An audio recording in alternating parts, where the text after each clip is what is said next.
Patay ang isang bata sa Cebu City matapos mahulog mula sa 27th floor ng isang kondo. Sa inisyal na investigasyon ng pulisya, lumusot ang bata sa bintana ng kondo. Natutulog daw ang bata nang iwanan ng kanyang ina para sumaglit sa ground floor. Nang bumalik ang nanay, wala na ang bata. May nagsabi umano sa ina na may nahulog na kalaunay na kumpirmang anak niya.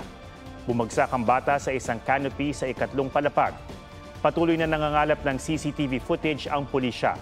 Sinusubukan ng GMA Integrated News na makausap ang ina ng bata pero hindi siya nagpaunlak ng panayam. Nangako ang management ng kondo na magbibigay ng suporta sa pamilya. Tiniyak nilang sinusunod nila ang safety at security measures. Mga kapuso, alamin ang State of the Nation. Mag-subscribe sa GMA Integrated News sa YouTube. Sa ating mga kapuso abroad, samahan niyo kami sa GMA Pinoy TV at sa www.gmanews.tv.